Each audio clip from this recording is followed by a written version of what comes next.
I'm Gunjan.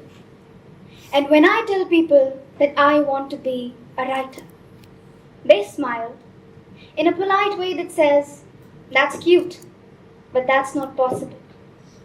They remind me that I am a science student, and science students don't have time for that. That I have chosen the smart stream, a safe one.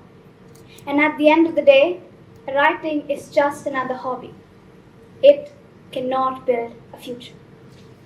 And for a while, I believed them. Partly because I thought they were older, wiser. They had been on this planet longer than I did. Because when the entire world hands you a map, you think the right thing to do is to follow it.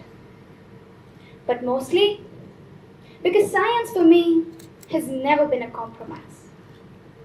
It is simply the way this universe speaks to us. I can see it. I can see stories in motion. In atoms, I can see characters colliding.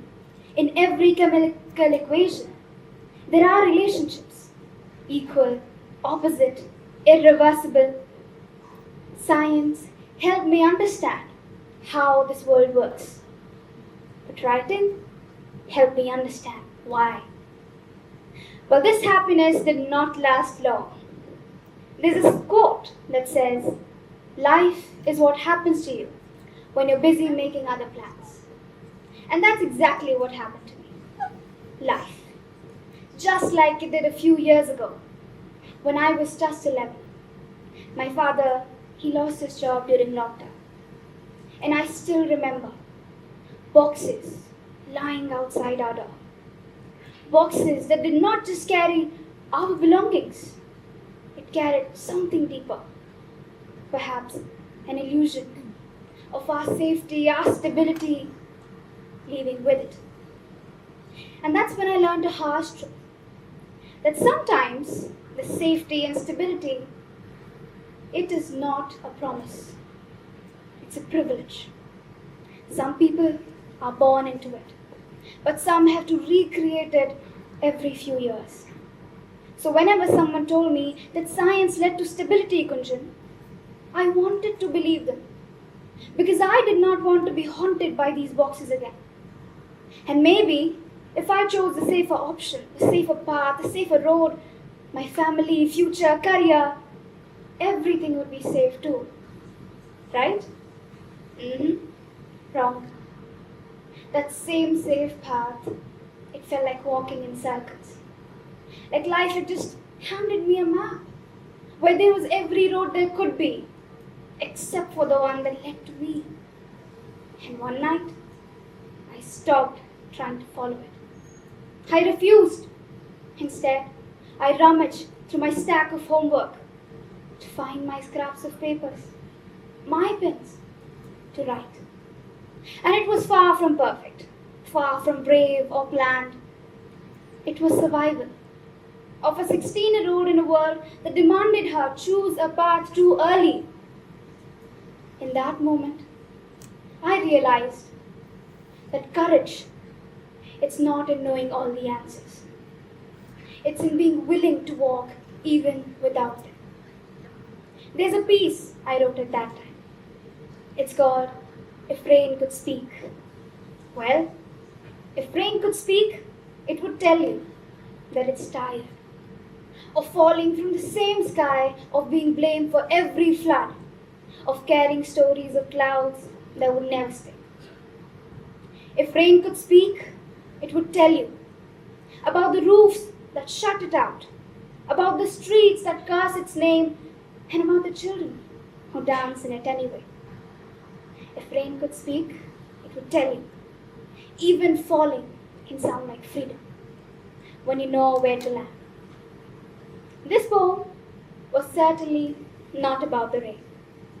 It was about me, about yet another realization that refusing is not falling, and falling is not failure. It's courage in motion, visible only to the one who dares to build it. I can still remember, still recall the first time this courage really felt real, when I was in 3rd grade. And I held the mic for the very first time My hands were trembling, my heart was beating like crazy, and my voice, well, it was somewhere between a whisper and a quake. But in that moment, I realized that when the entire world tells you what to become, courage is remembering who you are. At that time, that was the stage. The first time I had ever faced an audience, first time I had ever held a mic. And today, this is the stage. A lot feels strangely familiar, the spotlight, this mic, but something has definitely changed. Back then, I was a child, learning how to speak, and today, I'm here to share my own voice. I have been an MC, an anchor for countless other events, introducing other speakers, celebrating their stories. And today, I am one of them. They say that this fear of standing here, it fades away with time. But I don't think it ever truly disappears. It just mellows down a little, becomes a quiet companion, telling you, Gunjan, what you're doing, it matters. Everyone here has been handed a map. Some are drawn by parents who love us, some by teachers with their expectations, and some by fear itself. And for a while, these maps help, until one day, life shifts.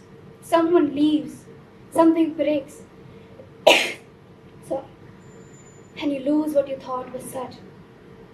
And that's when courage begins. Again, not in knowing the answers, but when you're willing to walk even without them.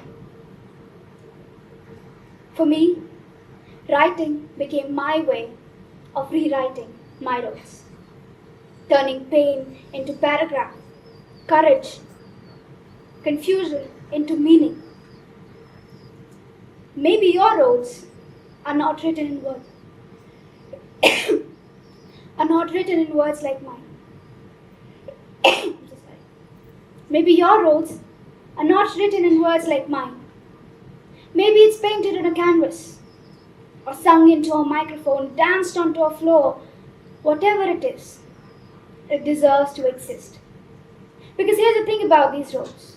They're rarely clear, rarely made for you, and they do not wait for your understanding. And sometimes, life doesn't even give you one. But maybe that's the point.